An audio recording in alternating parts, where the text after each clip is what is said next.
Baik, selamat malam untuk kita semua, hamba-hamba Tuhan, para pendeta dan juga anggota awam peminat untuk belajar Alkitab dalam Indonesia Advanced Bible Study Community. Sebelum kita memulai akan Bible Study online kita, ada beberapa hal yang ingin saya bacakan sebagai perkenalan akan pelayanan IAPSCO ini.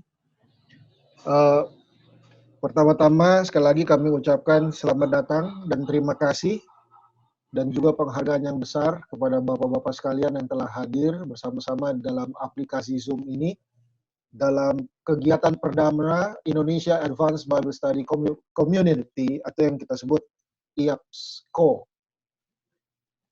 Dengan siaran perdana pada malam ini, maka resmilah kita membuat kegiatan dari IAPSCO yang perdana, di mana malam ini kita akan mendengarkan seminar Alkitab Tuhan Hesi Tanggang PhD.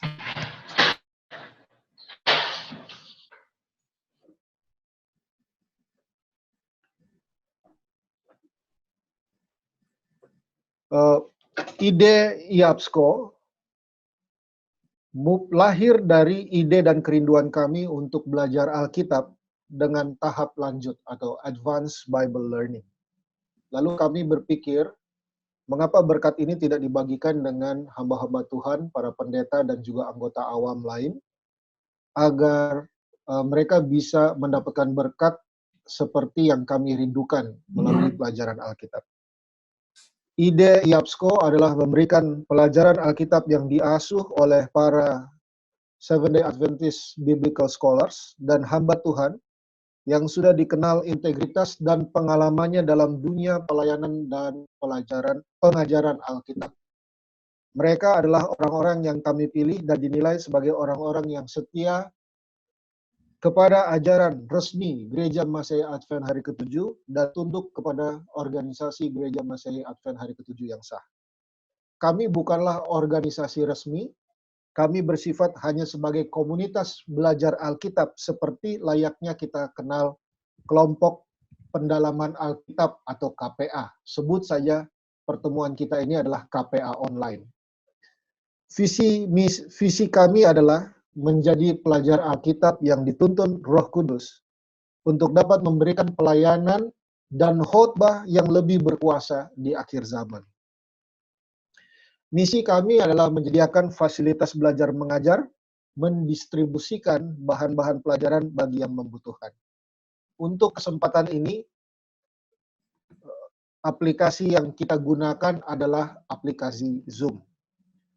Tujuan kami terdiri dari dua hal, internal dan eksternal. Untuk internal adalah pengajaran Alkitab kepada hamba-hamba Tuhan dan jemaat Gereja Masehi Advent Hari ke-7.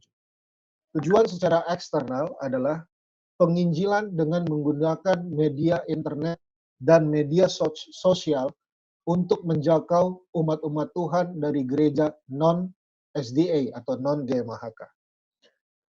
Adapun perkenalan pengurus kami, pengurus komunitas IAPSCO ini, koordinator yang pertama saya sendiri, Pendeta Muda Julius Sihotang, MPhil SE, Pendeta Putra Sahabat Sinaga MDiv, tim penasehat dan pakar Alkitab, Pendeta Henry Sitanggang, PhD, dosen Dekan STT Advent Nabire, Papua, Pendeta Franklin Huta Barat, PhD, dosen chaplain di AIU, Thailand.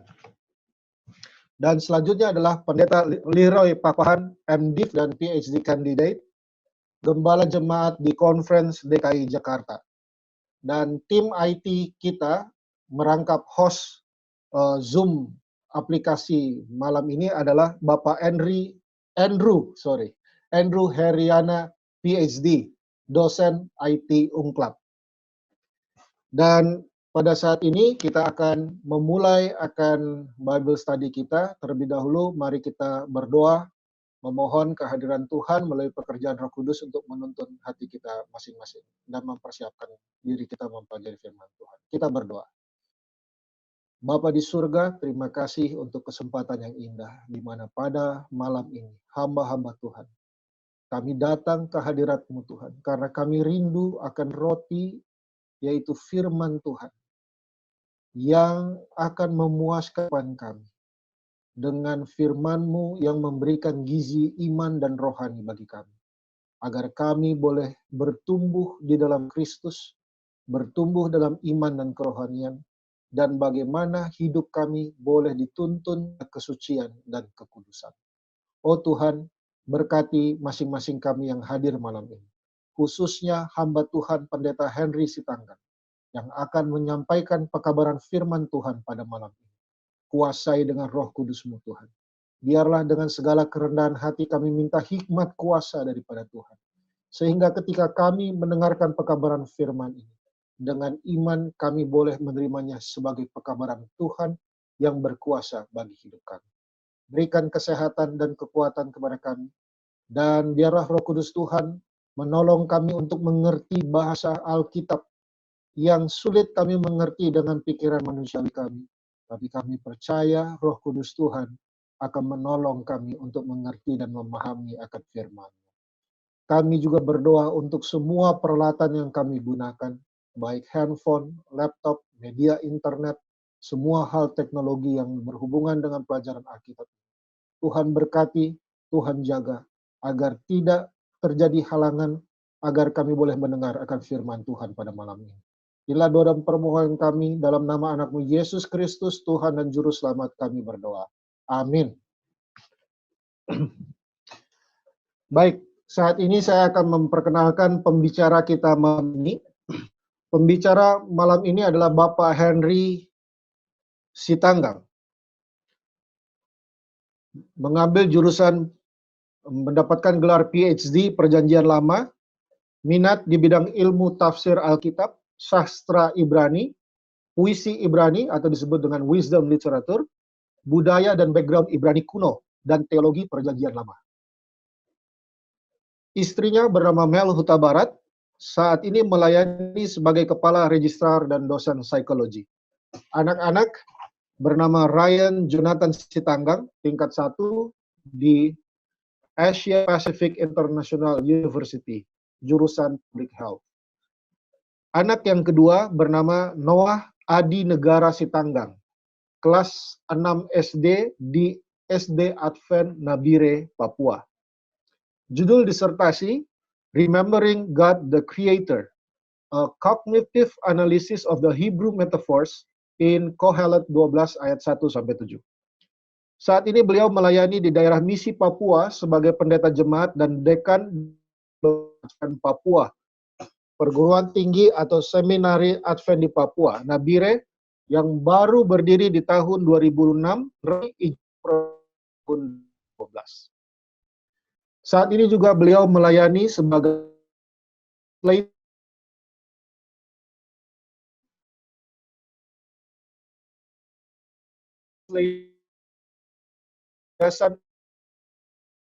Affiliate Associates. Untuk pembacaan tata tertib online Bible Class kita malam ini. Yang pertama, narasumber akan berbicara secara satu arah. Yang kedua, semua peserta akan di-mute atau audio off, di mana kita akan mendengarkan pengajaran dari narasumber secara sepihak. Pertemuan akan dipimpin oleh moderator. Dan pada malam ini, pada kesempatan malam ini, saya akan menjadi moderator pada malam ini. Yang keempat, jika Bapak-bapak memiliki pertanyaan, kerinduan untuk hal-hal untuk ditanyakan, silahkan tanyakan dari bahagian chat Zoom. Dari chatting Zoom bisa ditanyakan, dan nanti akan diwakili oleh moderator untuk ditanyakan kepada narasumber. Kami memohon agar pertanyaan-pertanyaan yang disampaikan adalah pertanyaan yang berhubungan dengan topik yang dibahas pada malam ini. Susunan acara kita, sesi yang pertama kita akan mendengarkan 30 menit materi yang akan dibahas oleh Pendeta Henry Sitanggang, dan yang berikutnya kita akan memberikan kesempatan 15 menit untuk tanya jawab. Jadi silahkan selama pembahasan Kalau saudara mau bertanya, silahkan masukkan ke sistem chat kita, dan nanti moderator akan baca dan menjadi perwakilan untuk menanyakan pertanyaan Bapak-Bapak sekalian. Dan sesi yang kedua akan dilanjutkan 30 menit, dan selanjutnya akan diteruskan dengan tanya jawab 15 menit lagi. Itulah susunan acara kita pada malam ini, dan pada kesempatan ini kita akan memberikan kesempatan kepada hamba Tuhan, Pendeta Henry Sitanggang, untuk menyampaikan materi yang pertama dalam sesi yang pertama dengan waktu 30 menit. Dipersilakan Pendeta Henry Sitanggang. Baik, selamat malam semuanya. Selamat malam. Saya bersyukur untuk waktu yang diberikan dan atas inisiatif dari pelopor atau founder dari Indonesia Advanced Bible Study Community. Ini satu breakthrough ataupun sepak terjang untuk kembali ke sola scriptura atau tota scriptura. Tidak salah kalau kita juga memberikan waktu untuk belajar, menggali, ya, sedikit agak barangkali melihat kepada apa yang ditampilkan, disajikan dalam firman Tuhan. Beberapa topik yang menarik juga akan tiba. Ini sesi pertama ataupun ini premier, jadi tidak begitu berat sebenarnya. Nanti yang berikut-berikutnya barangkali bisa juga di advice atau disarankan dari teman-teman hamba-hamba Tuhan di tempat ini. Pendeta Julius Hotang, terima kasih banyak. Pendeta Putra Sinaga dan juga jajaran Dewan Penasehat atau Counselor, Pendeta Leroy Papahan, Pendeta Franklin Huta Barat yang ada di Thailand, dan seluruh viewers dari manapun sahabat-sahabat sekarang berada. Judul yang akan saya presentasikan memang sedikit agak seram-seram, begitulah di dunia pendidikan, tapi ibarat nonton film. Seringkali kalau nonton film, misalnya saya ambil contoh, orang bicara hantu jeruk purut misalnya. Tapi setelah lihat filmnya tidak menarik seperti itu. Nah, mudah-mudahan judul itu tidak membosankan, bahkan saya takut nanti kecewa. Jadi saya sudah bilang dari awal, mudah-mudahan bisa menjadi berkat dan kudus pada saat ini bisa bekerja. Jadi, untuk membagikan slide.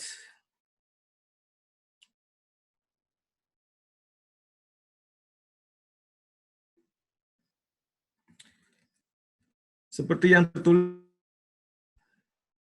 di slide ini, Pak Zireh dalam Kejadian in Genesis 20 verse 8,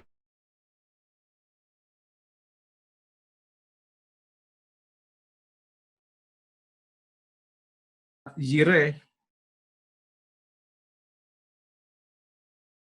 yang ke-8 hubungannya dengan muran atau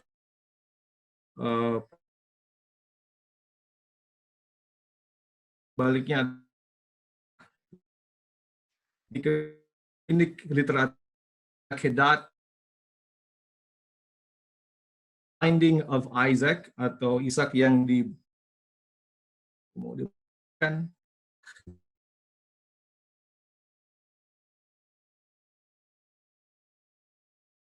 spesifik untuk frase ini. Jadi kita tidak membahas nanti human sacrifice, pengorbanan manusia, akan korban-korban manusia, molnya, kemudian Jeftas anak perempuan misalnya. Jadi kita tidak merembet yang jauh. Jadi kita melihat apa yang terjadi di pasal ini atau di ayat ini yang kali kita kurang tepat. Jadi ada definisi daripada prosperity ini sendiri sangat sedikit miring dia. Konotasinya adalah it is a religious cult. Jadi ada kultus sini, ada bidat di sini that is centered on the notion that God provides materialistic prosperity for those He favors. Jadi emphasis daripada teologi prosperity atau kemakmuran ini adalah sebagai kita melihat Allah itu selalu menjadi penyedia dan selalu tertarik dengan materi dan kemakmuran. Jadi Allah selalu memberikan setiap saat kemakmuran bagi mereka yang disukai atau yang disenangi oleh Allah. Jadi the more we give, kita selalu berdoa, jadi Allah akan menjadi tertarik untuk menjawab doa-doa kita mengenai materi ataupun hal yang kita butuhkan.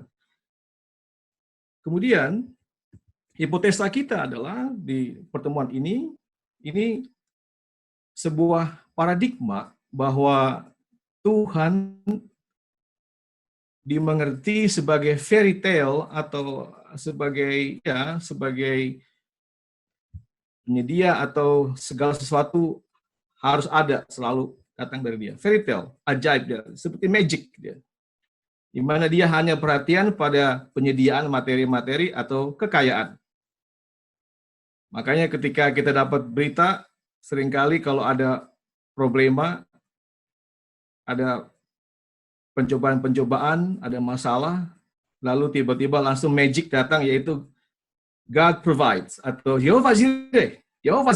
Jadi Jehovah Jireh itu frase yang memang spell atau magic abacadabra yang Allah pasti akan menyediakan. Itu diambil dari Kejadian 22 ayat 8 dan ditafsirkan seperti itu.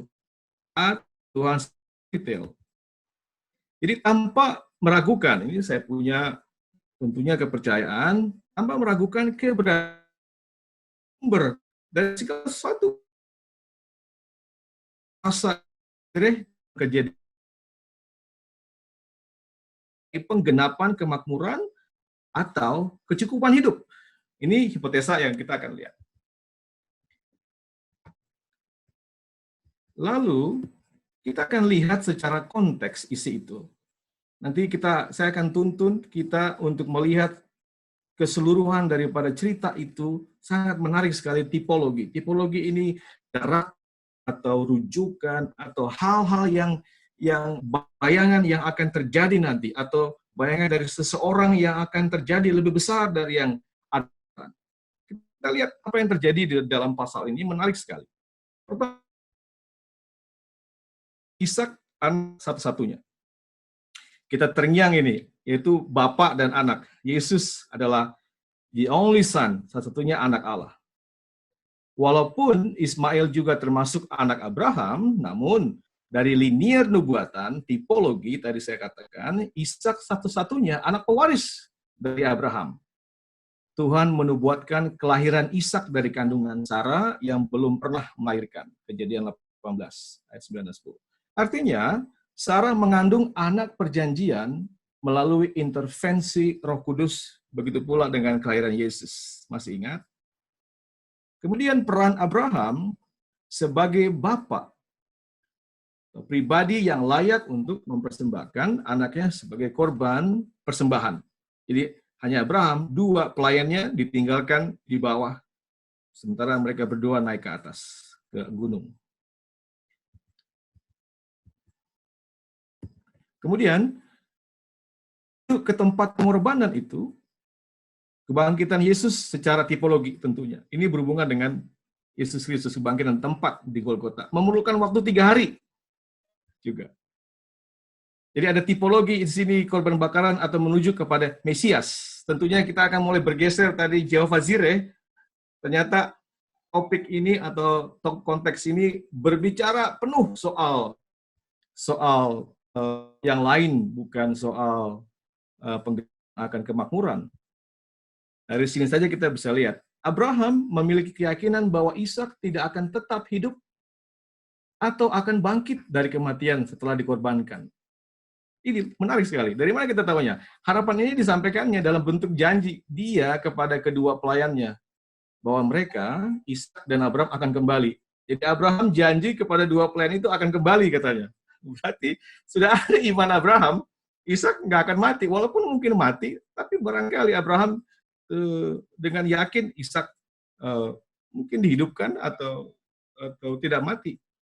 Implikasi seharusnya mati sebagai korban, tapi dianggap bangkit dari kematian. Karena kematian atau pengorbanan Ishak seharusnya terjadi, namun Ishak tetap hidup karena intervensi mukjizat di ayat 12. Ini merupakan tanda kebangkitan Mesias itu.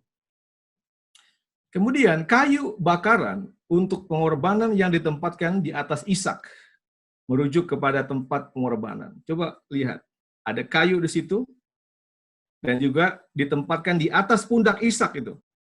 Ishak memikul kayu itu. Ini tipologi siapa? Jadi Yesus yang memikul salib itu menuju ke tempat pengorbanan. Lalu Allah sendiri menunjukkan, memilih dirinya sebagai korban bakaran. Jadi ini nanti kita akan bahas. Ini ayat yang kita akan bahas. Allah sendiri, kalau di ayat 8, ini ayat 8. Allah sendiri atau terjemahan bahasa Indonesia yang ITB itu, Allah akan menyediakan domba itu untuk korban bakaran. Kita akan skip ini, kita akan lanjut nanti, akan ada khusus pembahasan. Ini tidak melakukan perlawanan, harusnya dia bisa melawan kepada ayahnya yang sudah tua. Ketika Abraham mengikat Ishak di atas dirinya, Ishak tidak ada komen kecuali domba itu. Nah, ini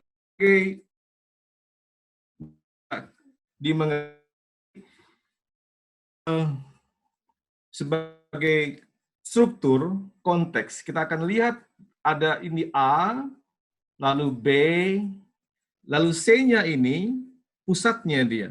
Inti daripada konteks ataupun narasi dalam Kejadian 22 ayat 1 sampai 14 atau 18, kita bisa tarik sampai akhir. A,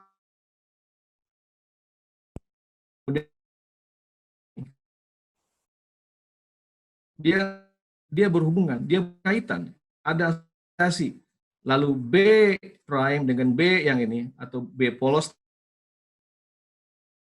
berhubungan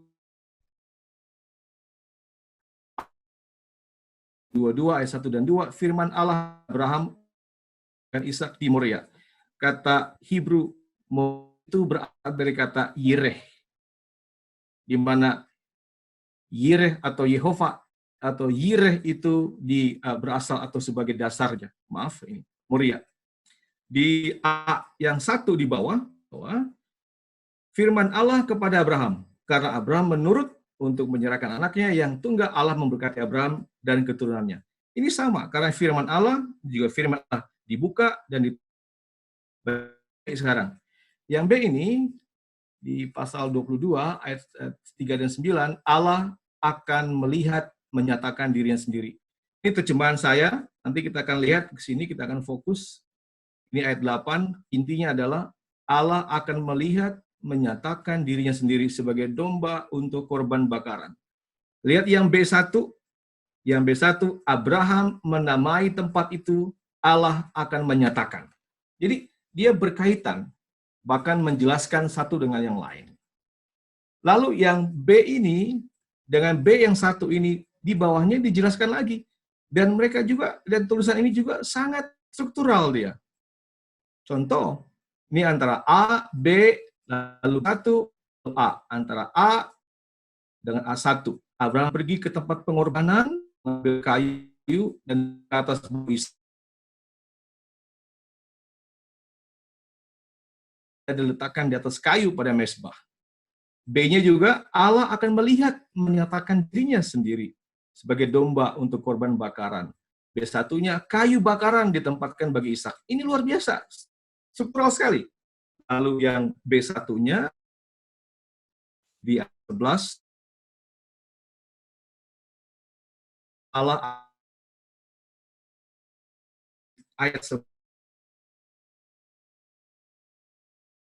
struktur yang luar biasa lagi.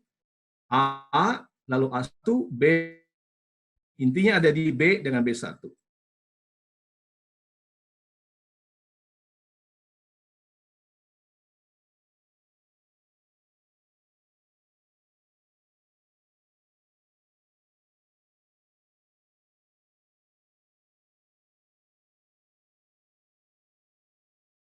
nyatakan.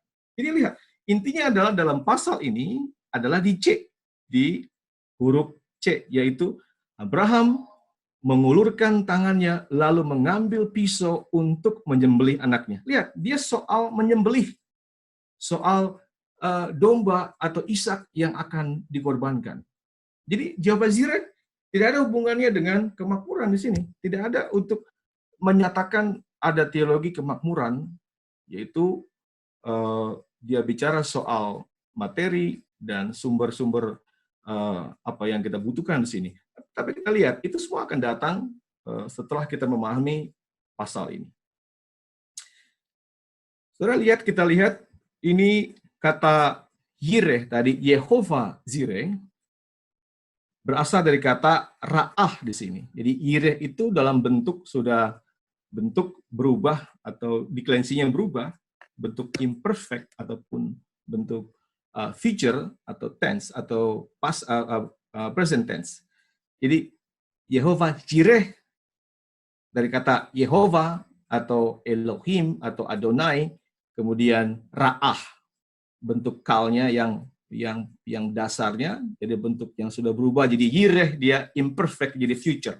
Ya harusnya Allah menyediakan, itu bahasa yang umum yang ada di terjemahan kita.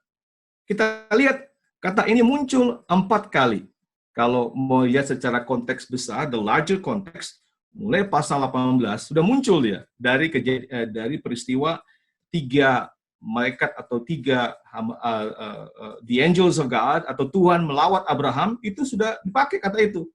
Tapi selalu merujuk kepada melihat, menoleh, melihat, menyatakan itu. Tapi kita lihat di sini, 4 kali terjadi dalam Kejadian 22 saja.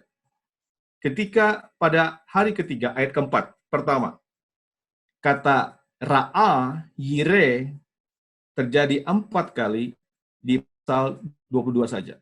Kita punya persepsi nanti bagaimana melihat kata ini digunakan. Yang pertama, ayat keempat, ketika pada hari ketiga, Abraham melayangkan pandangnya, saya sudah kasih warna hijau. Kelihatanlah kepadanya tempat itu dari jauh. Kata yang sama, Yireh atau Ra'ah. Kemudian ayat yang berikutnya adalah ayat yang ke-8. Allah yang akan menyediakan, ini terjemahan di ITB atau Indonesia Terjemahan Baru. Anak domba untuk korban bakaran baginya, anakku. Kemudian yang ketiga ayat 13. Lalu Abraham menoleh dan melihat. Kata yang ketiga yang sama, seekor domba jantan di belakangnya yang tanduknya tersangkut dalam belukar, ayat 13. Yang terakhir, di ayat 14 ada 2 kali kata yang sama. Abraham menamai tempat itu Tuhan menyediakan. Sebab itu sampai sekarang dikatakan orang, di atas gunung Tuhan akan disediakan. Itu kalimat yang langsung dari ITB.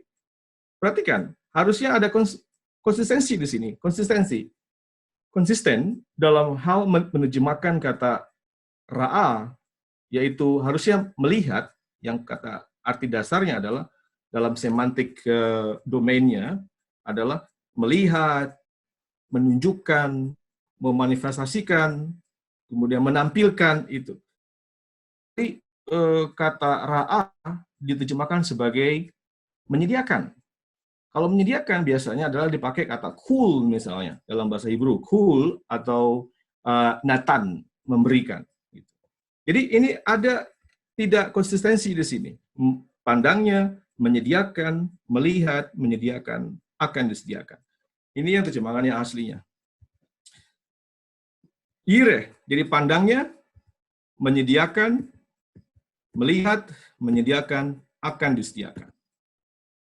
Ini bahasa atau dikatakan semantic range atau satu kata, karena bahasa Ibrani secara alami, naturalnya adalah mengalami evolve atau perkembangan yang bisa diartikan ganda ataupun ada bermacam-macam. Boleh disebut dengan istilah yang disebut dengan metonomi. Tapi kita nggak usah pusing dengan itu.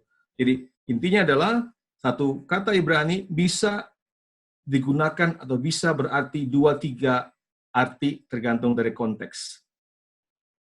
Nah, ini menurut leksikon BDB, Koheler, kemudian Bruce Walke, leksikon adalah kamus bahasa Ibrani.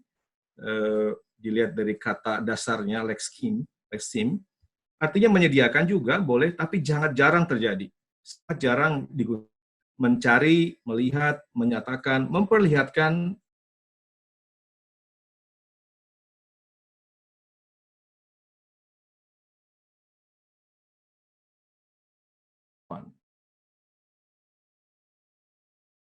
paham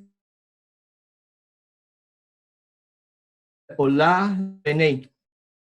Abraham, kita bisa lihat di situ, Abraham berkata, ini satu-satu saya langsung di bawah, dia punya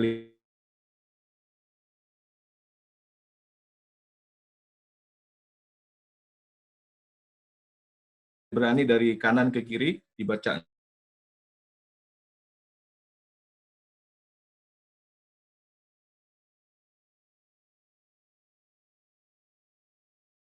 Objek predikat dengan objek ini. Lalu Elohim, orang Yireh Lo, inilah aslinya. Jadi Elohim Yireh Lo. Kita catat baik-baik, Elohim Yireh Lo. Ini dari Tuhan. Hal kalau kita gunakan arti dasarnya adalah melihat sebenarnya.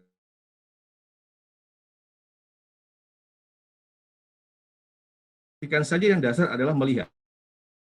Satu di sini ada seperti huruf L dengan huruf seperti tongkat dia dengan titik. Ini lo, lamet dengan vav di sini. Ini harusnya diartikan, tapi di Alkitab kita dalam bahasa Inggris ini hilang karena ini artinya adalah to him atau himself ini. Jadi terjemahan yang harfiahnya adalah yang literalnya adalah Tuhan akan melihat sendiri dirinya. Saya ulangi, Tuhan akan melihat himself, dirinya sendiri. Nah, itu. Lalu di kalimat berikutnya, haseh, ini artinya the lamb, domba, tapi ada seperti rumah dia. Rumah di sini the. Nah, ini yang nggak diterjemahkan juga karena ini satunya loh. Ini the lamb. The lamb. Jadi nggak ada domba yang dibicarakan lain, nggak ada yang ada dua, nggak ada pilihan lain. Yang sedang bicara soal itu, soal domba sembelian itu. Lalu hase leolah benei.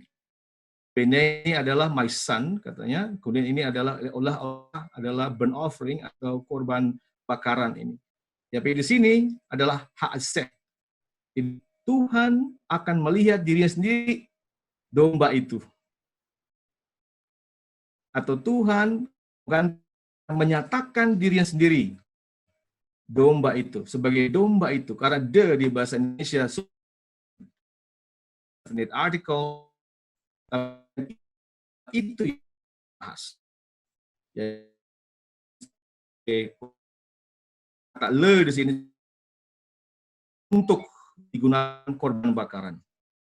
Jadi kelihatan sudah saya beberkan dengan jelas, ini yireh ini bentuknya dari kata ra'a, bentuk dasar yireh ra'a seperti makan jadi memakan bahasa Indonesia, makan jadi memakan seperti itu. Jadi berubah, dia mengalami perubahan infleksi. Lalu imperfect bentuknya jadi diterjemahkan imperfect dalam bahasa Hebrew, di bahasa Indonesia atau Inggris kita bisa terjemahkan present tense atau future atau masa depan, bisa will, bisa sekarang. Tapi ini konsepnya adalah seperti antisipasi atau pakar 1-2 orang bilang ini nubuatan, tapi kita situ bisa jadi juga. Lalu yang ayat 14, karena tadi ada 4 ayat, tapi 2 ayat yang intinya, 8 dan 14. Karena di ayat 14 adalah, dan Abraham menamai tempat itu, Tuhan menyediakan. Sebab itu sampai sekarang dikatakan orang, Di atas gunung Tuhan akan disediakan. Perhatikan ini bahasa aslinya. Jadi hahu, saya ulangi. Hahu, ini juga artinya himself. Saya belum terjemahkan dalam bahasa Indonesia rupanya. Hahu, ini dia sendiri artinya, atau menunjuk kepada maskulin singular kepada orang. Hu. Kemudian ada kata Yahweh di sini. By the way, ngomong-ngomong kata Yahweh, tidak ada Yahweh di Alkitab. Di bahasa Ibrani tidak ada satupun yang menyebut Yahweh. Aslinya ada Yehvah. Yehvah Yireh. Artinya apa? God Himself reveals atau sees. Atau God Himself will see. Jadi dalam ayat 14 berarti Abraham menamai tempat itu Tuhan dilihat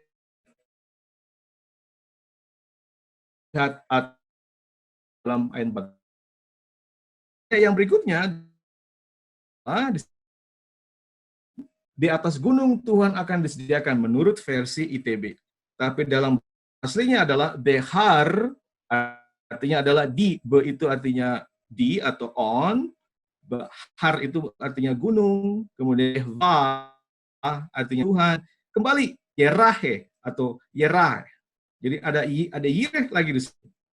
Dan pasif tadi aktif, sekarang pasif. Artinya Tuhan seseorang atau kita akan melihat atau Tuhan terlihat di situ. Jadi on the mountain, di atas gunung, Tuhan terlihat atau Tuhan dinyatakan. Nah, harusnya di ayat 14, di kalimat yang terakhir, baris yang terakhir, sampai sekarang dikatakan orang di atas gunung, Tuhan akan terlihat, atau diperlihatkan, atau dinyatakan. Seperti itu.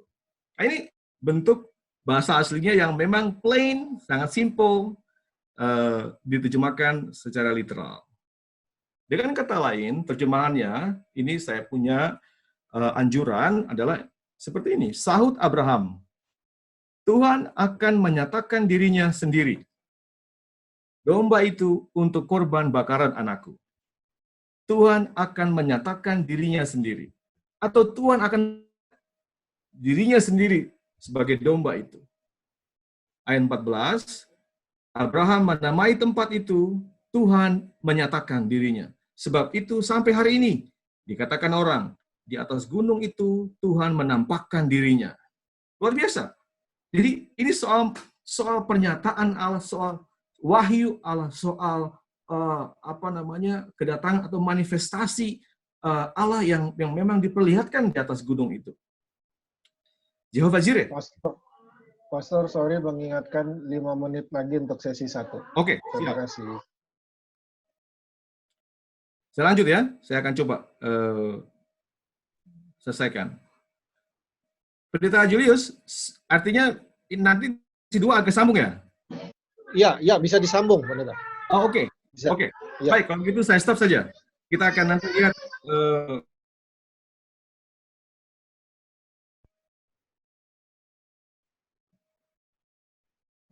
Oke. Jadi nanti bisa disambung di sesi kedua. Jadi sesi pertama 30 menit sudah selesai. Baik. Bisa 5 menit lagi, Pendeta. Bisa 5 menit lagi. Nanti kita sesi tanya jawab sekitar 15 menit, baru kita teruskan di sesi kedua 30 menit yang kedua. Baik. Oke, saya habiskan aja ya. Ya. Oke. Ini yang tadi kita bahas. Jadi ini kesimpulan dari terjemahan yang saya coba anjurkan. Lalu saya coba cepat sinopsisnya. Ini udah klimaksnya atau implikasi. Jadi sinopsis ini, kesimpulan ini, pertanyaan Ishak kepada ayahnya, di sini sudah ada api dan kayu. Tapi di manakah anak domba untuk korban bakaran itu? Kita lihat sisi Ishak. Ishak dapat mewakilkan problema ekonomi atau menitik beratkan pada kuantitatif dari objek ritual persembahan bakaran itu.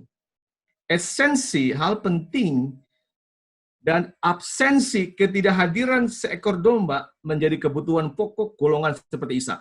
Kita ambil sekarang Ishak sebagai kita ini sekarang pembaca dan manusia. Lalu Abraham, dari sisi Abraham sekarang. Sahut Abraham, hineh 3 kali Abraham dipanggil Tuhan, malaikat, Tuhan, kemudian Ishak dan malaikat lagi. Ayat 1, 7 dan 11. Hine, itu service. Ini aku. Allah akan melihat atau menyatakan dirinya sebagai domba itu untuk ketika sendiri, tapi menaruh semua percaya seperti pengertian dan maksud Allah dengan kualitas iman Abraham akan hal yang lebih besar, lebih berharga, lebih berkualitas domba. Paradigma Jehovah Jireh seharusnya dia mengerti dalam konteks Yesus telah memberikan darahnya sebagai darah pendamaian. Ayatnya ada, Imamat 17 ayat 11. Karena nyawa makhluk ada di dalam darahnya, dan aku telah memberikan darah itu kepadamu di atas mezbah untuk mengadakan pendamaian bagi nyawamu, karena darah mengadakan pendamaian dengan perantara nyawa. Perhatikan kata, aku telah memberikan darah itu kepadamu. Jadi konteks ini sama dan bahasanya sama, Hebrunya sama, Yireh juga dipakai di sini. Lalu melihat dan menyatakan Allah di atas gunung atau di Moria itu dan di atas gelombang kebutuhan dan kelemahan manusia. Abraham, sudah mau habis ini, selalu mengundang dan menampilkan Allah di atas segalanya, semua aspek bahkan dalam perjalanan mengorbankan anaknya. Abraham mengesampingkan kepentingan diri dengan tidak berdoa, meminta untuk mencari pengganti Ishak untuk dikorbankan. Intinya adalah Jehovah Jireh, paradigmanya adalah Yesus adalah domba yang hidup. Demikian. Terima kasih. Baik, terima kasih Pendeta Henry Sitanggang, luar biasa untuk penyampaian pemaparan di sesi yang pertama ini. Kita akan masuk sesi tanya-jawab seperti yang telah diumumkan di awal-awal pertemuan kita. Kalau Bapak-Bapak semua punya pertanyaan, silahkan dimasukkan ke media chat dari Zoom kita. Nanti moderator akan mewakili untuk menanyakan pertanyaan dari Bapak-Bapak sekalian kepada narasumber kita, Pendeta Henry Sitanggang. Dan kembali kami mengingatkan agar pertanyaan yang ditanyakan berhubungan dengan topik yang kita bahas pada malam ini. Pendeta Henry, ada pertanyaan ini. Ya. Dari Bapak Glenn Sianipar. Ya. Pertanyaannya seperti ini. Apakah Roh Kudus juga menginspirasi Musa untuk menulis kisah ini dalam struktur yang diterangkan? Kalau iya, bagaimana? Sekali lagi, apakah Roh Kudus juga menginspirasi Musa untuk menulis kisah ini dalam struktur yang diterangkan? Kalau iya, bagaimana? Silakan, Pendeta. Ya, saya pikir, terima kasih Bapak Sianipar. Saya pikir pasti diinspirasikan. Dan inspirasi kemudian tiba dalam pikiran atau start inspiration atau pikiran yang inspirasi tidak pernah lepas dari kognitif proses atau proses pikiran itu. Karena literari itu begitu ditulis, sudah pasti dalam inspirasi itu sudah ada poin tema tertentu. Jadi itulah kehebatan karya pikiran itu, ketika dia ada maksud yang memang emphasis atau highlight yang memang akan disampaikan, dia secara seperti incredible atau seperti magic begitu tersusun. Seperti kita berdoa saja ketika Roh Kudus mengenlighten atau memberikan penerangan, doa itu luar biasa. Ada buka, ada pembuka, Bapa kami, ditutup dalam nama Yesus. Dia sinkron dia. Jadi saya pernah baca artikel yang rohani, ketika Roh Kudus tiba, dia nggak akan pernah berantakan.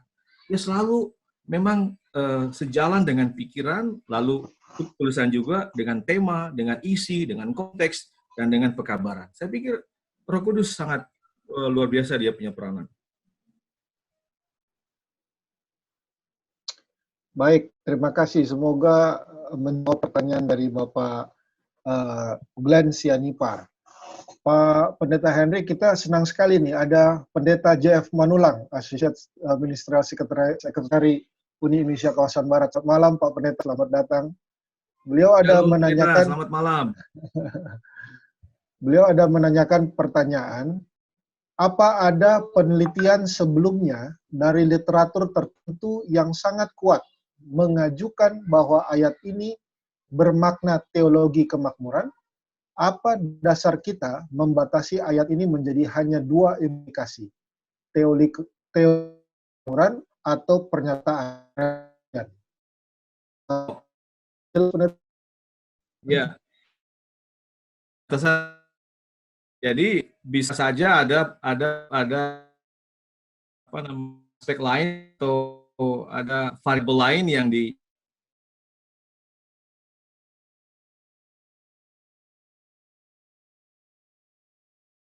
prosperity gospel itu. Karena disebut bahwa Allah itu selalu penyedia. Kita nggak ragu dia penyedia.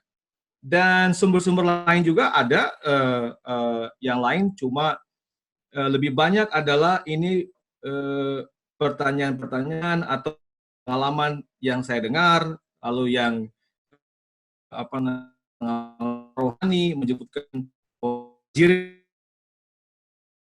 menjadi lihat konteks tanpa melihat apa arti dalam konteks itu. Ada beberapa sumber-sumber yang mengatakan atau menghubungkan soal itu.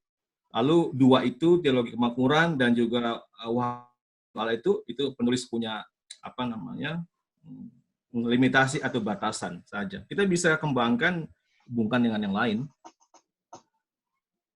Baik, terima kasih. Semoga menjawab pertanyaan dari Pendeta JF Manulang. Selanjutnya Pak Pendeta Henry, ada pertanyaan dari Bapak Yakub Parangan. Selamat malam Bapak Pendeta, bolehkah ini mewakili kerinduan dari para peserta nih Pak. Bolehkah materi ini dibagikan kepada saya, soalnya saya agak terlambat bergabung, sekalian untuk memperkaya pengetahuan tentang firman Tuhan. PowerPoint ini ya dibagi nanti. Ya, Terima kasih. Oke. Ya. Terima kasih. Jadi menjawab juga dari apa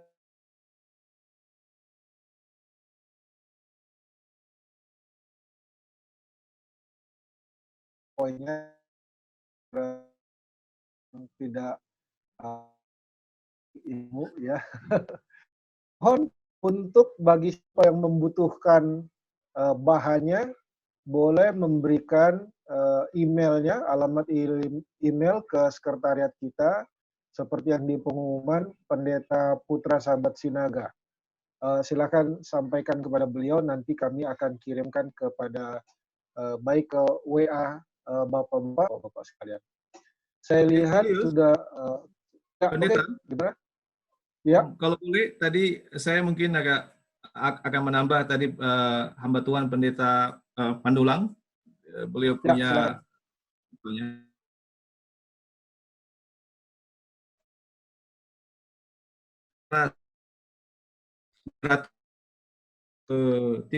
ke sini atau tidak menafsir seperti ini.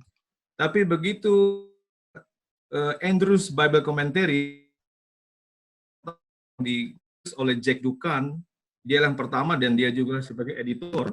Dan saya cek punya terjemahan seperti ini. Jadi saya sebelumnya belum baca punya karena belum terbit. Tapi begitu terbit lalu saya lihat dan dia mendukung, artinya saya punya dukungan dari Profesor Ibrani di Andrews Jack Duncan yang melihat ini sebagai terjemahan korban bakaran atau Yesus, rujukan kepada Yesus.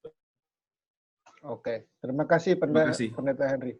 Ada satu lagi mungkin terakhir untuk pertanyaan di sesi yang pertama dari Pendeta Yusak Subagianto. Bukankah Tuhan itu Tuhan itu Jehovah Jireh, Allah menyediakan dalam segala hal. Ya, mungkin maksudnya kita selama ini mengerti bahwa Jehovah Jireh itu adalah Allah yang menyediakan ya. Jadi ini ada tambahan, bukankah Tuhan itu Jehovah Jireh, Allah menyediakan dalam segala hal? Apakah harus dengan iman atau tanpa iman? Silakan Pendeta. Ya, kalau kita melihat sekali lagi kita belajar konten, lihat apa yang terjadi di ayat ini, di pasal ini. Seringkali kita menyebutkan bahasa Ibrani tanpa mengerti artinya.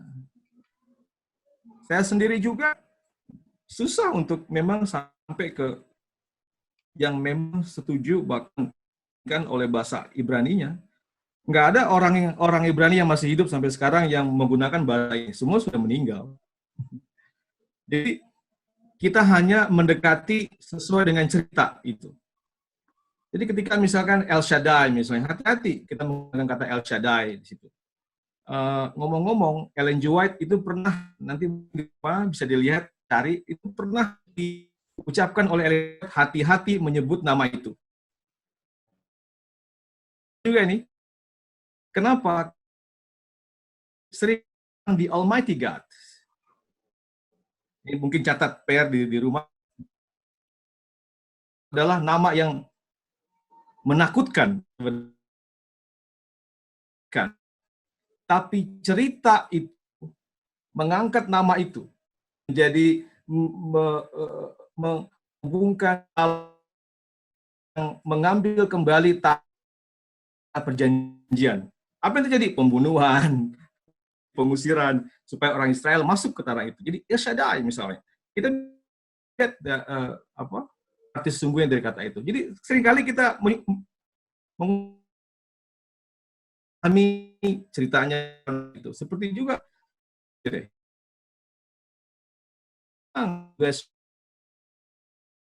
harus kita pahami kenapa dibilang Yehova. Oleh karena ini ada unsur ini, yaitu darah Yesus yang tertumpah itu akan menunjukkan kepada seorang yang akan mati yang untuk oleh karena dosa kita. Itu. Lalu dengan iman tentu karena Abraham, bayangkan Abraham di situ percaya Fazire, tadi saya sudah jelaskan di awal-awal di ayat 5, coba baca. Waktu dua orang pembantu dia punya bujangnya dia itu, servants-nya itu, maaf kalau saya gunakan kata yang tidak di satu suku. Jadi servant plan itu, lalu Abraham bilang, kami akan kembali. Coba kita baca. Ayat 5. Kata Abraham kepada kedua bujangnya itu, tinggallah kamu di sini, keledai ini. Aku beserta anak ini akan pergi ke sana. Kami akan sembahyang. Sesudah itu kami kembali kepadamu. Itu apa artinya? Itu iman Abraham luar biasa. dia menitik beratkan iman dia yang benar-benar luar biasa. Ishak menanyakan kepada Abraham, apa ada domba. Tapi Abraham gak bisa jawab dia. Dia nggak bilang, dombanya ini, Tuhan itu udah sediakan satu, gitu. Dia nggak bilang secara pasti, tapi dengan ketidakadaan dia, kepolosan dia, iman dia itu bekerja dari ketidakadaan. Luar biasa. Dia bilang, Allah sendiri yang domba itu. Dia bilang, He will see himself. Dia akan lihat domba itu. Menuju kepada semua gantungan penuh kepada Allah. Dalam memberikan jawaban juga. Itu, makanya Jehovah Jireh udah pasti dasarnya adalah iman yang memang kepada Yesus. Kalau saya mau kasih langsung Yesus, karena di sini adalah ini ada darah yang tertumpah ini pemberitaan atau wahyu atau revelation dari Allah tentang Yesus, tentang kematian Yesus. Baik, terima kasih Pendeta. Semoga menjawab pertanyaan karena nanti kita ada lagi bahagian di sesi yang kedua dari Rasul. Ada tambahan dua pertanyaan sebetulnya dari Pendeta Manulang dan juga dari Saudara Maximilian Parhusip. Tapi nanti kita akan tanyakan di pertanyaan sesi yang kedua. Sebab itu Pendeta Henry Sitanggang boleh dipersilahkan untuk menyampaikan materinya. Cuma ini kita sepakati supaya kalau boleh kita selesai sesuai komitmen. Jadi Bapak Pendeta Henry sampai jam 20 waktu Indonesia Barat. Ya. Jadi nanti kita punya 10 menit untuk tanya jawab. Oke, dipersilahkan Pendeta Henry untuk menyampaikan presentasinya. Terima kasih. Iya, saya mungkin kembali, saya coba, sebenarnya sudah selesai ya, saya punya pembahasan, tapi saya tertarik untuk melihat kembali. Saya sudah share ya, sudah bisa dilihat ya, moderator. Bisa bisa dilihat. Kalau boleh ke fungsi apa aja slide, oke. Bisa bisa dilihat. Oke, ya, ya. Jadi judul ini yang saya kasih ini adalah ini pembatasan, sekali lagi ini pembatasan pribadi. Ini yang bisa dilihat dari pengalaman, empirikal atau atur. Tapi tidak ada pemikiran kepada prosperity atau kemakmuran atau menitik beratkan kepada materi. Jadi fokusnya adalah bahwa Jehovah Jireh itu adalah kita berdoa yang terbaik buat Allah, Allah Jehovah Jireh. Jehovah Jireh. Jadi itu yang boleh ada indikasi ke prosperity atau prosperity gospel atau kemakmuran di situ. Atau yang lainnya adalah wahyu Allah itu sendiri. Ini dia punya pembatasan dari topik itu sendiri ya. Jadi jangan sampai kita, ini hanya contoh satu kata saja, satu frase saja, Jehovah Jireh. Masih banyak yang lainnya misalnya. Jadi ini sebagai pembelajaran juga kita lebih mengerti apa yang terjadi dalam cerita itu. Ya, jadi hipotesa namanya juga. Hipotesa ini satu pemikiran, asumsi yang harus bisa dikembangkan, bisa dipatahkan, bisa dibatalkan, atau juga bisa dikuatkan. Jadi ini hipotesa artinya yang belum dibuktikan sebelum kita akan lanjut nantinya. Jadi ini ada bisa bidat atau bisa ada mengarah ke pengertian melihat Allah punya karakter itu hanyalah sebagai penyedia, Jadi di luar itu, di atas itu kita nggak bisa lihat itu. Ya, itu dia. Jadi saya tadi bawa sedikit agak sekular sebenarnya seperti fairy tale itu. Apa itu fairy tale? Peri penyedia. Apapun yang kita minta simsalabim ada gitu. Lalu itu. Jadi kesannya adalah asumsinya adalah atau indikasinya kita bisa terjerumus dalam pengertian bahwa nantinya Allah itu yang kita yang menjadi Allah itu yang akan dibawa kita subordinate. Allah saya mau ini. Jadi kita atur Tuhan itu. Jadi bahasa itu bisa juga punya implikasi Jehovah Jireh. Kita yang mengatur Allah untuk menjawab doa kita. Ini bisa terjadi asumsi ketika kita mengartikan Jehovah Jireh dengan bahasa wahyu Allah, bahasa Mesias di situ yang akan mati kemudian bangkit. Wah, luar biasa, darah dia tumpah. Jadi pengorbanan dia justru yang kita ingat, yang kita antisipasi di situ. Mulai di atas dari materi-materi atau kekayaan atau kemakmuran misalnya. Tapi tidak ragu bahwa Allah betul memang sebagai sumber dari segala sesuatu. Betul, betul. Tapi alangkah baiknya kita mengerti dulu yang utama maksud daripada Jehovah Jireh itu. Ya.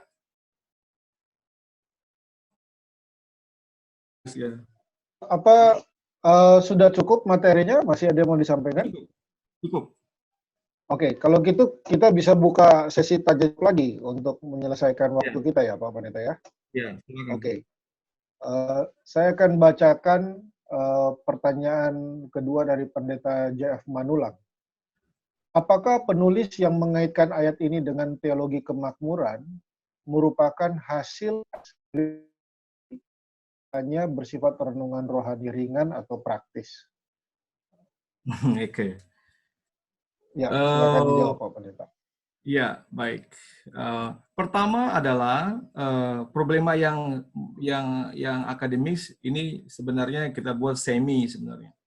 Tentu saya punya metode di sini adalah exegesis atau semantic study. Jadi itu yang utama, semantic studies, tentu dilihat dari contextual study, itu yang menjadi utama metode itu. Tentu yang jadi permasalahan utama adalah bukan teologi, nanti teologi itu belakangan. Ini pertama adalah soal penerjemahan itu sendiri. Karena kita lihat di terjemahan Indonesia Terjemahan Baru ITB itu menerjemahkan bahasa Yireh itu adalah sebagai penyedia. Jadi ada alternatif lain dilihat dari semantik feel-nya atau metonominya berbeda gitu, tidak sinkron dengan konteks di situ. Itu yang menjadi utama sebenarnya. Kajiannya adalah ini kajian tentu tafsir eksegesis di situ. Kemudian begitu kita lihat kata menyedia, kan berarti menyedia itu kalau lihat di KBBI kan berarti dia menitik beratkan kepada materi, kepada sesuatu hal yang kita minta, atau taruhlah kita minta di situ. Kata penyedia, provide di situ, provide. Jadi banyak yang menerjemahkan sebagai God is provider di situ. Dalam bentuk seperti Tuhan adalah, seharusnya adalah di situ Tuhan yang bekerja aktif di situ. Jadi kalau kita mau lihat dari sisi akademisnya atau sisi dari eksegesinya ya seperti itu, rujukan tafsiran atau penerjemahan itu sendiri atau semantik dari kata Yireh itu. Barulah dia, karena ini adalah ruang ataupun ranah dari gabungan dari kelompok para pakar atau teologian yang notabene pendeta, lalu ada kaum awam, ruang yang lain, problema lain yaitu ini bisa masuk kepada rujukan atau asumsi atau hipotesa ke sana. Ini bisa jadi ke sana dan sudah terjadi memang. Dan saya beberapa kali mengadakan survei kecil-kecilan, kebetulan saya mengajar untuk mengartikan hal ini. Kebanyakan adalah bahwa mereka ini soal meminta.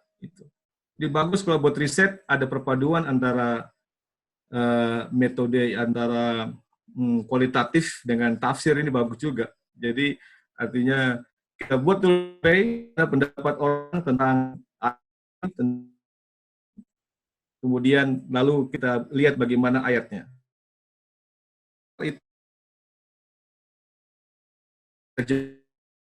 Jadi konteks bahasa aslinya dari yang sudah diterjemahkan di bahasa yang sekarang kita pakai di ITB itu atau di Indonesia Terjemahan Baru.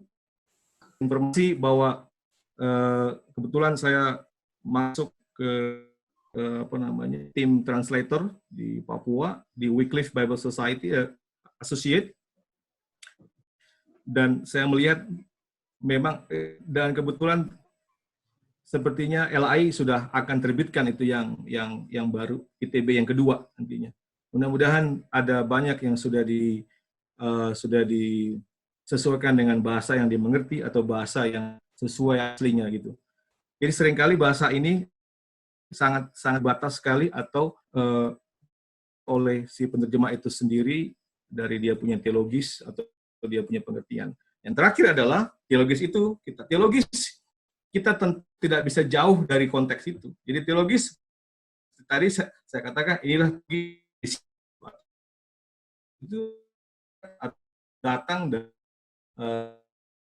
itu bisa sendiri atau kita bisa ganti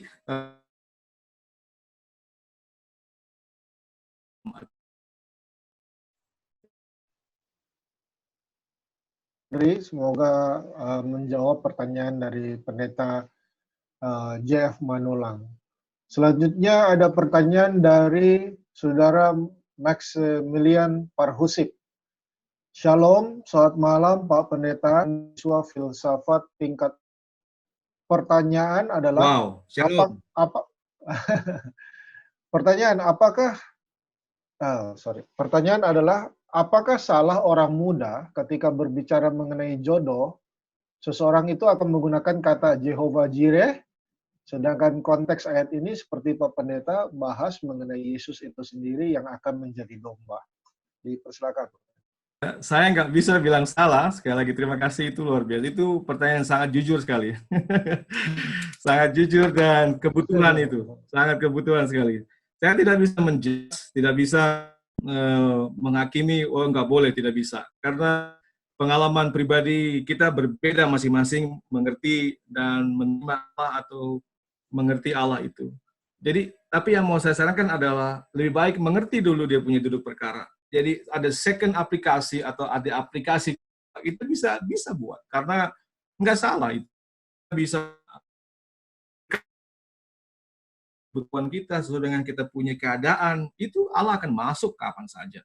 Tapi alangkah baiknya kita membiarkan kita ini dibentuk bagaimana itu Allah datang dalam cerita itu. Oh begitu. Baru aplikasinya atau hutang dengan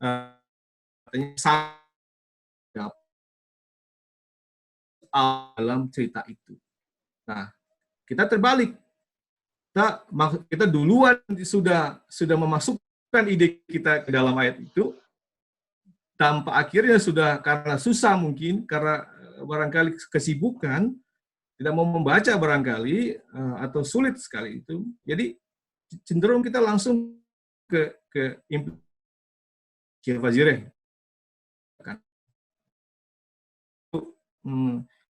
Melihat bagaimana Allah bertindak luar biasa sebenarnya, bagaimana Allah masuk ke dalam hidup Abraham di situ, dan itu akan menjadi bagian kita juga karena Alkitab itu dia punya impact dan dia punya pengaruh itu tidak pernah terbatas oleh waktu dan keadaan dan juga tempat, saya pikir.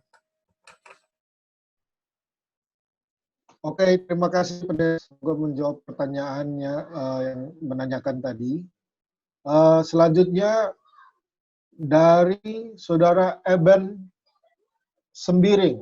Oh, ini apresiasi. Terima kasih Bang PhD, pemaparannya membuka wawasan Bible Interpretation Genesis di pelayanan online SKO ini.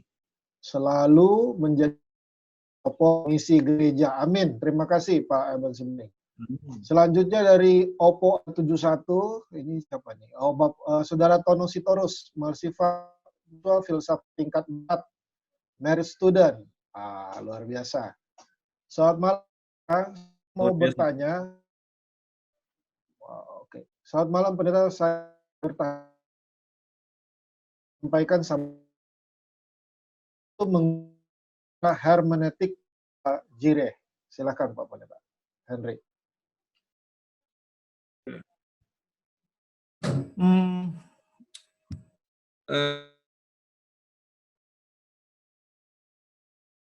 Memang selama ini ada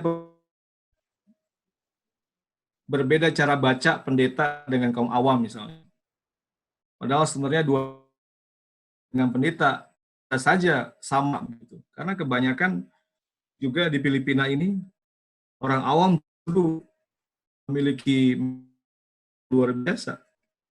Karena sebenarnya metode tafsir itu bisa dipelajari, kemudian dipraktikkan dalam dalam penafsir. Intinya adalah ini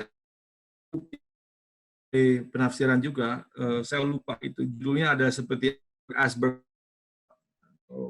tapi lihat saja di BRI atau Biblical Research Institute itu ada langkah-langkah tafsir. Kenapa? Ketika kita meminta Roh Kudus untuk menerangi pikiran,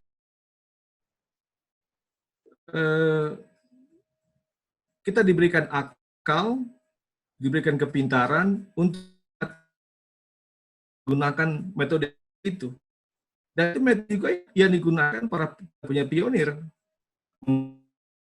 Membaca ulang, melihat dia punya cerita, melihat dia siapa yang melihat dia secara langsung, apa yang kemudian kemana, kemudian apa dia punya message, kemudian berubah gitu. Lalu mana yang paralel, mana yang sama gitu. Saya rasa kalau ini jadi enlightenment atau penerangan dari Roh Kudus sama satu paket untuk tahu kita bagaimana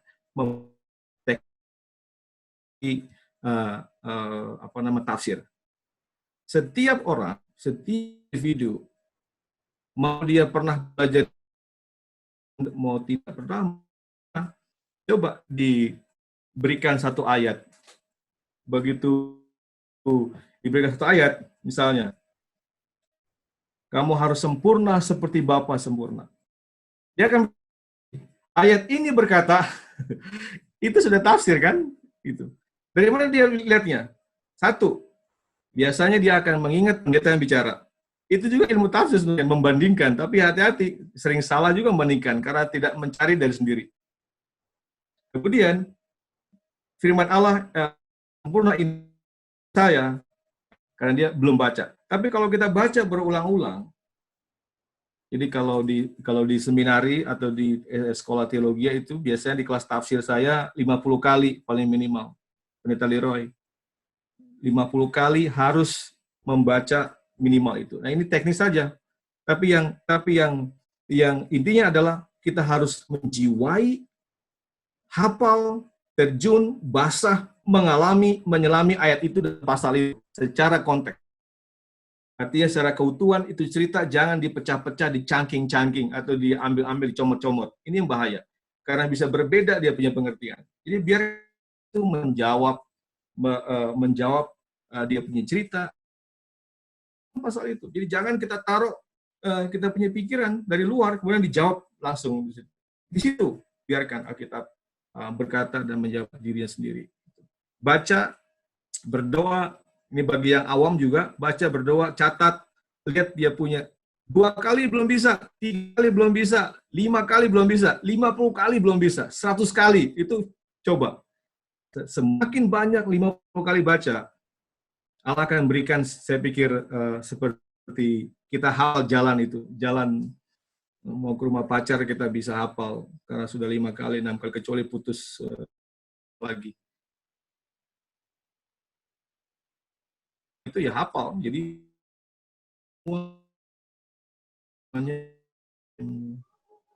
hal yang ada di jalan itu kita tahu. Gitu. Selebihnya ada di kelas tafsir. Hermeneutics sudah diajar oleh dosen. Pendeta, penjelasannya semoga menjawab pertanyaan dari kita. Ada perikut dari Bapak Edi Mangin. Bagaimana Abraham? Pendeta Edi Mangin ya. Ini mohon maaf kenalan, jadi saya nggak tahu yang pendeta yang awam. Pendeta Edi Mangin. Bagaimana Abraham bisa yakin bahwa itu adalah suara Tuhan untuk mengorbankan atau membunuh anaknya di atas gunung? Di satu sisi, Tuhan melarang kita untuk membunuh. Ini pertanyaan bagus, Pendeta Henry. Boleh dijawab? Ya, dia itu yakin karena memang di ayat 1 dia bicara, memang Allah berfirman di situ. Di ayat 1, pasal ayat 1 dan ayat 2 juga. Ini langsung bicara. Di pasal 18, Abraham langsung dengar konteks itu, Tuhan langsung bicara. Jadi di sini konteks komunikasi verbal itu dengan Abraham luar biasa, dan itu udah yakin surat Tuhan, dan malaikat kepada Abraham. Panggil di ayat 1, kemudian malaikat panggil dia di ayat 7, kemudian ayat 11, malaikat lagi. Jadi Tuhan, malaikat, 2 kali malaikat. Jadi udah pasti itu adalah suara Tuhan. Kemudian itu membunuh. Ya, di zaman Abraham ini kan bukan zaman sebelum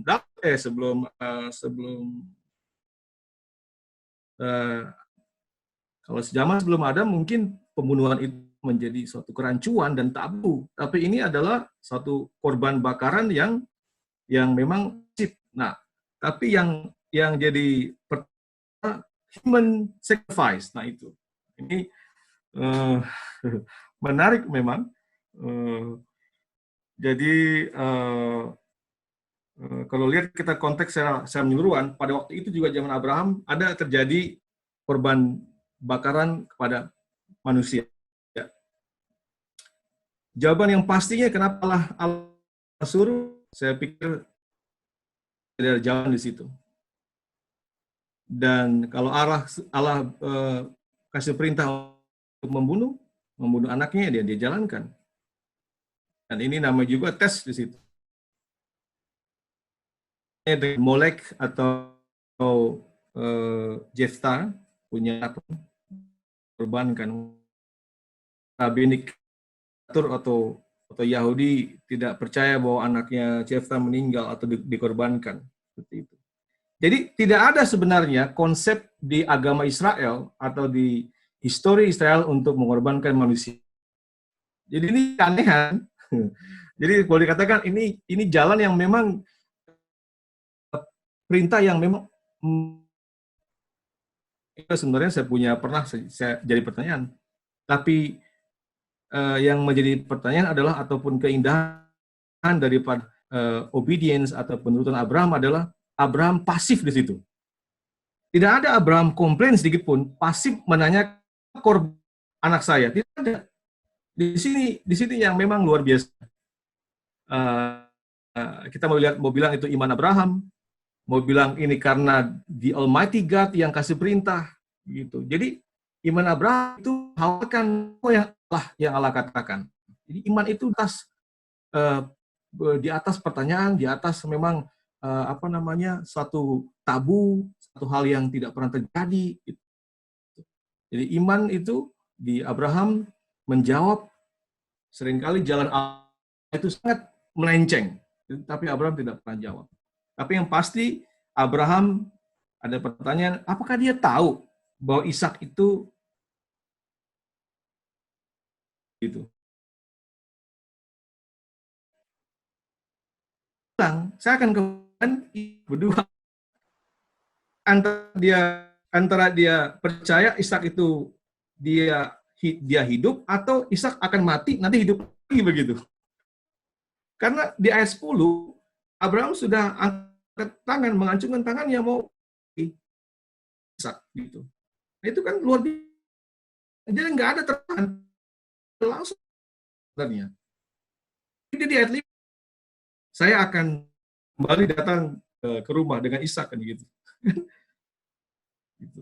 Jadi disitulah buat saya luar biasa iman Abraham tanpa mempertanyakan dalam kepasifan. Ada dokter di sini satu menjawab itu. Ada satu dokter pendeta Lira tahu David Silo menulis soal kepasifan Abraham soal Allah punya perintah itu yang nggak bisa dipertanyakan. Satu kali Allah bilang begitu yang aneh ya jalankan itu perintah Allah punya firman. Ya. Jadi radical faith, mungkin bahasa yang postmodernnya radical faith kali seperti itu. Oke. Terima kasih penjelasan Pendeta Henry. Selanjutnya saya mau bacakan dari saya kurang tahu ini pendeta atau mohon maaf sekali lagi Bapak Rusdito Karnoto. Pendeta itu. Ya. Oh, Pak Pendeta. Malam, Pak Pendeta. Ya. Shalom, Pendeta.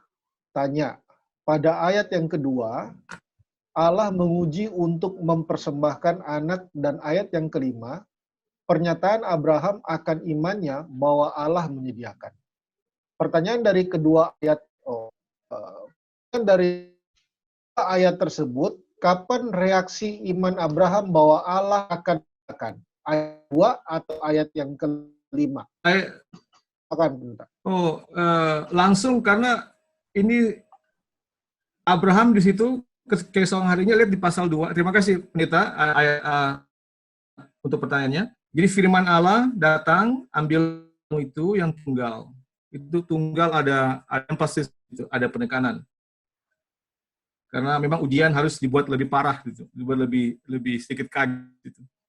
Kemudian pergilah ke tanah Moria dan sembahlah dia di sana sebagai korban bakaran pada salah satu gunung yang akan kukatakan kepadamu. Keesokan harinya, ini bahasa urgency tiba di sini. Jadi buat saya tidak ada dia iman itu tertunda bahkan bertanya-tanya lalu muncul nanti setelah dia jalan atau di atas. Hari itu juga iman dia sudah bekerja. Kita lihat ayat 4. ada empat. Maaf, kita tutup ini. Saya buka aja.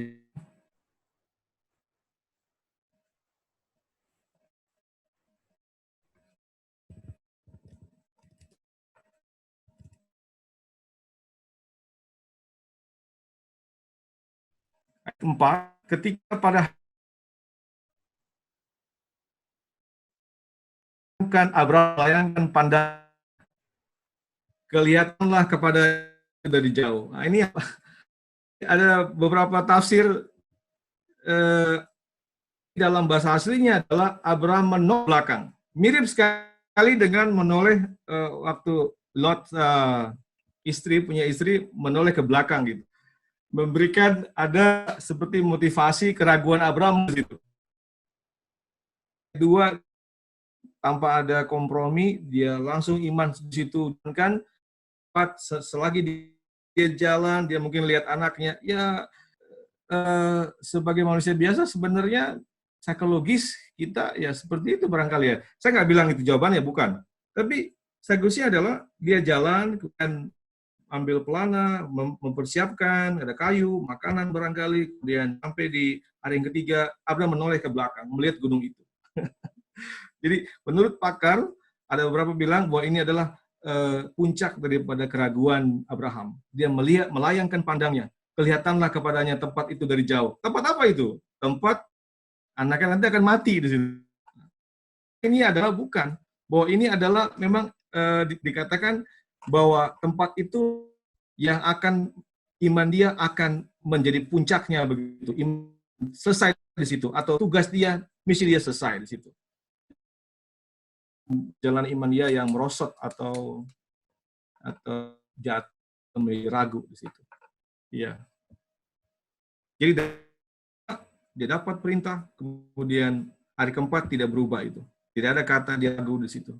Melihat bukan berarti, by the way, dalam melayang pandang dalam bahasa metafor atau bahasa kognitif itu melayangkan pandangnya artinya adalah bahwa proses dalam pikiran itu berjalan dia. Jadi dia mengerti akan tugas dia atau dia memahami dia punya tugas yang harus selesai. Itu melihat dari melayangkan pandangnya. Dua bahasa di situ kelihatan, pandang kelihatan yang dipakai di situ.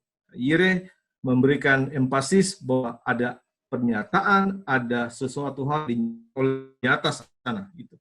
Karena di atas juga itu di mana Allah akan menyatakan dirinya kepada dia. Oke. Semoga jawab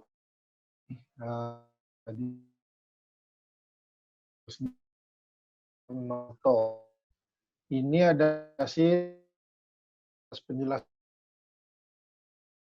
dan mendapat ilmu itu dan keluar. Ini dari Tohang, Meli keluar di hotangnya. Pada Tuhan, jadi dia sangat tidak ragu. Amin. Ini pertanyaan terakhir, Pak Peta. Long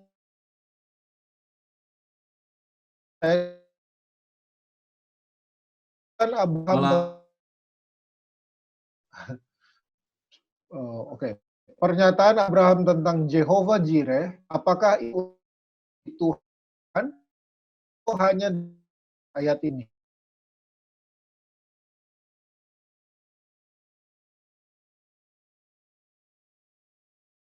Hal ini membuat banyak berpikir menjadi setiap waktu. Terima kasih sekali.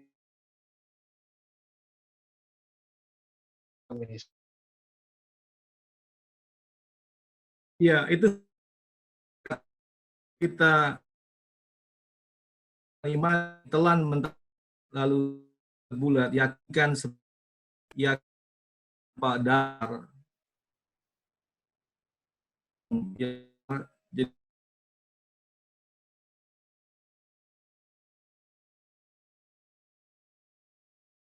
Pasti ada sesuatu yang Allah berikan gitu. Jadi ini adalah kata ini magic bahwa Allah pasti akan berikan penyedia. Allah selamanya akan selalu ada enggak, misalnya arti saja. Contoh misalnya saya yang 10 itu cerita berpuasa makan dia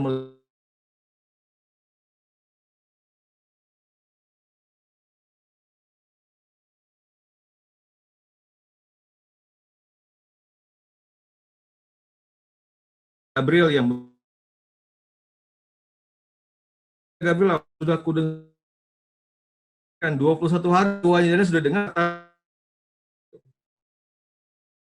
Tuhan penyedia, tapi bukan kita yang kita mau.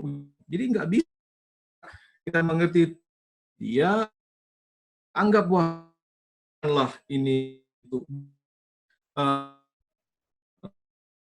ataupun careful mas kan begitu.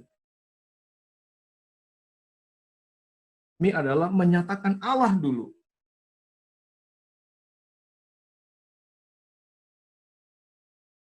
Satu, kita akan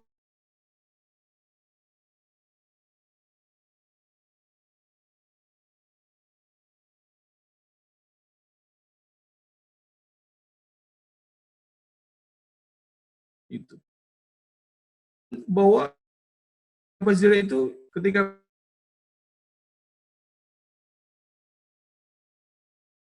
seperti itu bekerja keadaan dan kebutuhan kita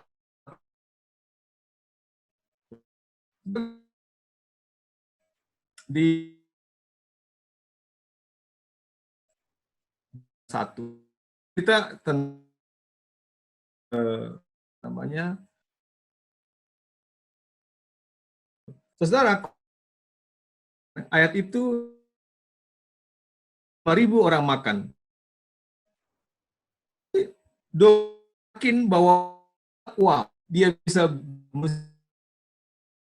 berbakul-bakul sampai kenyang. Lalu tiba-tiba mereka lihat hantu. Gitu. Kemudian tahu mereka itu lihat Yesus dan Petrus minta Tuhan, Rabi bawa saya ke air dan jalan. Saudara tahu dalam ayat itu, dalam pasal itu badai angin masih besar sekali bergelombang. Yesus berdiri di situ. Sampai Petrus dan Yesus kembali ke perahu, baru itu dia punya angin reda. Jadi ada Yesus di situ. Mereka tahu Yesus adalah zat itu ada itu. Tetap tenggelam. Tenggelam artinya bukan tenggelam penuh. Setelah hampir tenggelam. Tenggelam. Yesus ada di situ. Dia berdiri. Dan Petrus, Yesus tolong dia. Tolong aku. Dia diulurkan tangan. Yang kata yang berikutnya adalah tangan terus sampai perahu. Jadi di dalam kata itu juga kita mesti mengalami Tuhan. Yang mengalami Tuhan lebih dulu itu. Mempunyai pengalaman dengan Tuhan dulu. Nanti yang lain itu akan tiba sesuai dengan Tuhan punya kemurahan. Kira-kira seperti itu. Pendeta Henry sudah menunjukkan 9 malam, itu akhirnya artinya bahwa waktu kita sudah habis. Mohon maaf, ini ada Pendeta Josina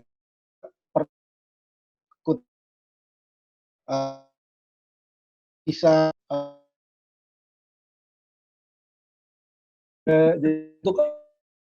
apakah pernyataan Yehova Jireh akan terjadi jika selalu diikuti dengan iman seperti iman Abraham? Dalam Ellen G. White, SPN Jilid 1, halaman 174, serta dengan rasa kagum akan penurutan Abraham yang tidak dapat digoyahkan itu. Segenap surga Amin. bersorak-sorai melihat kesetiaannya itu. Nah, ya ini tambahan lagi, harus dijawab, hehehe katanya. Jadi Pak Pendeta Henry, kita kasih kesempatan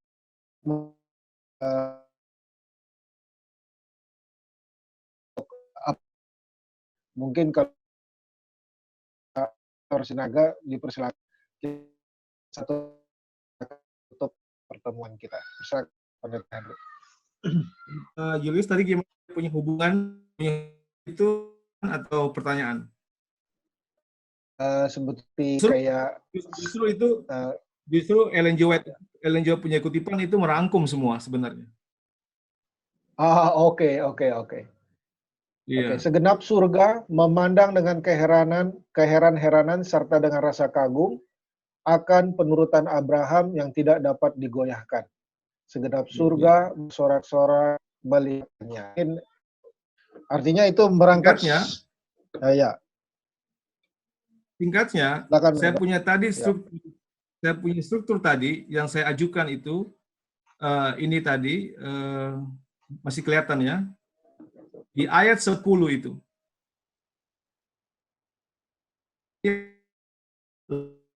Untuk menyembelihnya. Ini iman yang sudah klimaksnya ini. Saya nggak tahu klimaksnya lagi, atau memang inilah perwujudan, inilah totalitas dia punya iman. Yang tadi saya bilang tadi, dari awal. Ini rupanya iman itu dari, mungkin saya nggak tahu degree atau kecilnya, tapi sudah berapi antusias. Semakin nyata dia, semakin berkembang dia, semakin percaya dia, dan dia hantam itu. Artinya dia wujudkan dengan dia mengangkat tangan. Jadi inilah sebenarnya ketika kita mungkin dalam pencobaan, dalam menunjukkan kualitas iman kita yang paling susah, kehilangan misalnya, atau ya kehilangan seseorang misalnya, atau penyakit itu, ketika sudah puncak, itulah Allah tiba di situ. Itu luar biasa. Iman kita biasa berbuah seperti itu. Jadi jangan pernah iman itu datar, dia terus berkembang melalui bahasa evolusi yang iman yang memang yang rohani itu dia mengalami pengalaman yang lebih besar, yang lebih besar lagi, sampai puncaknya. Mungkin kalau terjadi misalnya nih, ini berandai-andai dia menusuk Ishak, memang nggak akan terjadi karena itu akan keanehan. Tapi kalaupun terjadi, luar biasa. Bayangkan Ishak meninggal, dia berhasil. Tapi ternyata hanya cukup sampai dia mengangkat tangan, mengambil pisau, mau di situ. Itu luar biasa. Ketika kita sudah dalam keadaan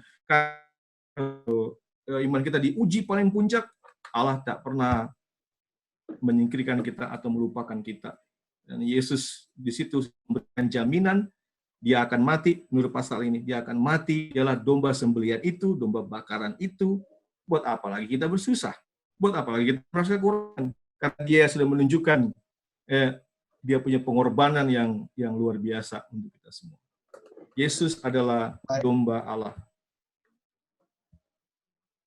Baik, terima kasih Pak Pendeta Henry Stanggang. Luar biasa pemaparan yang disampaikan pada malam ini. Jadi intinya mengenai Jehovah Jireh ini, kita harus menempatkan kepada Tuhan, ya, kepada Yesus yang menjadi korban yang disediakan bagi keselamatan manusia. Begitu ya Pendeta Henry? Amin. Ya. Iya, baik. Baiklah Bapak sekalian, hamba-hamba Tuhan yang telah hadir pada malam ini. Terima kasih banyak untuk semua partisipasi kehadiran di aplikasi Zoom ini. Kami berharap dan